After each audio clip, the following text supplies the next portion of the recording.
शीशे से कुछ और कहेगी पत्थर से कुछ और। शीशे से कुछ और कहेगी पत्थर से कुछ और। बाहर से कुछ और है दुनिया अंदर से कुछ और। बाहर से कुछ और है दुनिया अंदर से कुछ और। सुशांत सिंह राजपूत की मौत आज पूरी दुनिया के लिए चर्चा का विषय बनी हुई है। सबके जहन में यही सवाल है कि आखिर उन्होंने आत्महत्या क्यों की, जबकि उनकी लाइफ स्टाइल हिंदुस्तान की आबादी के 95% से ज्यादा लोगों से बेहतर, खुशगवार और लेविश थी। मैंने भी उनके साथ पवित्र रिश्ता टीवी सीरियल में एक बेहतर किरदार निभाया था। जहां तक मैं जानता हूं, सुशांत निहायत ही हंसमुख, मिलनसार, होनहार और काबिल इंसान थे। लेकिन खुदकुशी ही क्यों? दोस्तों, आज के गला काटो कंपटीशन में किसी बीमार को देखने की मोहलत नहीं है किसी के पास।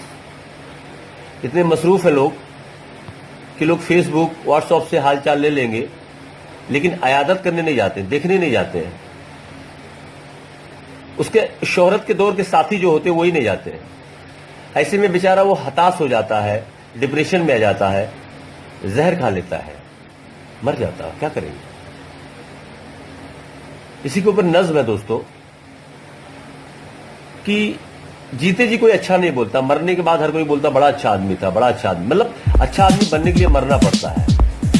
तो दर्द है इसके अंदर, हाजिर करता हूं तो जो सुनिएगा ध्यान से। अच्छा आदमी था, है ना? बड़ा अच्छा आदमी था वो। ये बात तुमने कह दी यकीन से या अंदाजे पर? ये बात तुमने कह दी यकीन से या अंदाजे पर? अब कुछ ना कुछ कहना तो बनता था ना उसके जनाजे पर। अगर तुम नहीं कहते तो जमाने को तुम्हारी अच्छाई पर शक हो जाता। अगर वो सुनता तो खुशी के मारे पागल बेशक हो जाता। खैर, अच्छा ही था तो अच्छेपन का हिसाब क्यों नहीं दिया? हफ्ते भर से मांग रहा था वो, उसके सवालों का जवाब क्यों नहीं दिया? जब वो पूछता था मेरी जिंदगी में गमों की सिवा कुछ बाकी रहेगा या नहीं, तुम हंसकर कह देते थे यार तू इसके सिवा कुछ कहेगा या नहीं। काश हंसी और ठहाके के सिलसिले को तोड़कर देखा होता। काश जिस रास्ते पे तुमने उसे आखिरी बार अलविदा कहा था वहां रुककर पीछे मुड़कर देखा होता तो तुम जानते कि तुमसे मिलने के बाद वो कभी घर नहीं गया था। उसके चेहरे से नाराजगी का असर नहीं गया था। वहीं पेड़ के नीचे सड़क के किनारे बैठ जाया करता था। आते जाते हुए मुसाफिरों से रूठ जाया करता था। आते जाते हुए मुसाफिरों से रूठ जाया करता था। तुम्हें पता था ना वो हम सबसे कुछ दिनों से बड़ा अलग अलग दूर सा रहता था। अकेले अपने घर में पलंग पर लेटे हुए पंखों और दीवारों को घूरता रहता था। कहा तो था उसने मिलो मुलाकातें करनी है, जो किसी और से नहीं की वो तुमसे बातें करनी है।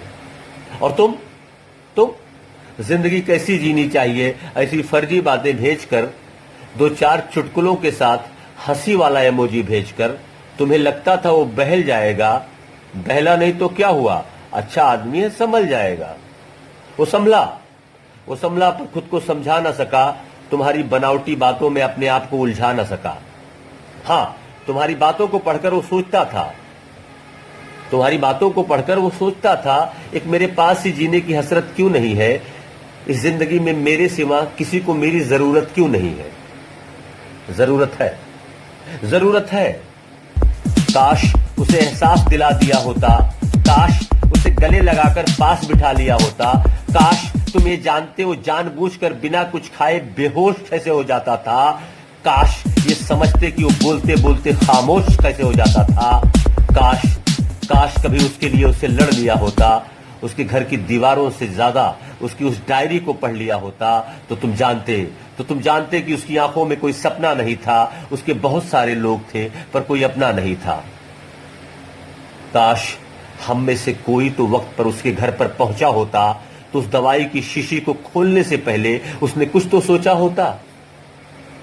कहते हैं कि रिश्तों में डोर होती है तो उसके घर में वो जंजीर मौजूद थी। जिस मेज पर दवाई की शीशी थी वहीं मां पापा की तस्वीर मौजूद थी। पर उस वक्त कोई अपना, कोई उसके पास नहीं था। दिल के बहुत सारे दोस्त थे पर कोई दिल के खास नहीं था। इस बार उसने जिंदगी का रास्ता मौत की जानिब समझा। इस बार उसने चले जाना ही मुनासिब समझा। जाते जाते जिंदगी से एक हुनर सीखता गया वो। अपने आखिरी खत में एक बात लिखता गया वो कि ये मेरी मनमर्जी है, ये मेरी मनमर्जी है, इसमें मेरे दोस्तों को शामिल मत करना, वहां जाके परेशान हो जाऊं, इतना काबिल मत करना। और तुम्हें जब जिंदगी बेअसर मिली, तुम्हें जब उसके जाने की खबर मिली, तब तुम्हें यकीन हुआ वो सच कहता था, कितना सच्चा था। और आज सफेद लिबास पहनकर दुनिया को ये बताने आए हो कि वो कितना अच्छा था। अपने आप को दोस्ती का खुदा, रहनुमा, फरिश्ता सबसे जुदा कहने आए हो। जब तक वो था तब तक मिले नहीं, आज आखिरी अलविदा कहने आए हो। अपने आप को दोस्ती का खुदा, रहनुमा, फरिश्ता सबसे जुदा कहने आए हो। जब तक वो था तब तक मिले नहीं, आज आखिरी अलविदा कहने आए हो। खैर जब वक्त की परतों से लम्हों की धूल हटाओगे, जब उसकी कब्र पे तुम फूल चढ़ाने जाओगे, तो थोड़ी सी बेअदब सी, अजब सी लेकिन नाराज आएगी। थोड़ी सी बेअदब सी, अजब सी लेकिन नाराज आएगी। उसके कब्र की आखिरी मिट्टी से वो आखिरी आवाज आएगी। आवाज कहेगी ऐसे कई मंजर के गवाह हम सभी खुद हैं, मुझ जैसे अच्छे लोग आज भी तुम्हारी महफिल में मौजूद हैं। अब अगर मुझ जैसा कोई मिल जाए तो उससे बातें करना, मुलाकातें करना, उसका दिल रख लेना, उसके घर जाके उसे तोहफे देना और उस दवाई की शीशी को उठा के खिड़की से बाहर फेंक देना। तब शायद वो जिंदगी जीने का हौसला कर सके, तब शायद वो खुश रहने का फैसला कर सके, तब शायद वो जिंदगी जीने का हौसला कर सके, तब शायद वो खुश रहने का फैसला कर सके, तब शायद तुमसे नेकी का काम हो जाए, उसके दोस्तों की पहली लिस्ट में तुम्हारा नाम हो जाए। ये बातें हम सब जानते हैं, ये बातें हम सब जानते हैं, सबको पता है, बस कहना लाजमी था ताकि तुम्हें किसी के घर जाकर सफेद लिबास पहनकर यह न कहना पड़े अच्छा आदमी था, अच्छा आदमी था, अच्छा आदमी था। बहुत बहुत शुक्रिया दोस्तों, शुक्रिया तहे दिल से, थैंक यू।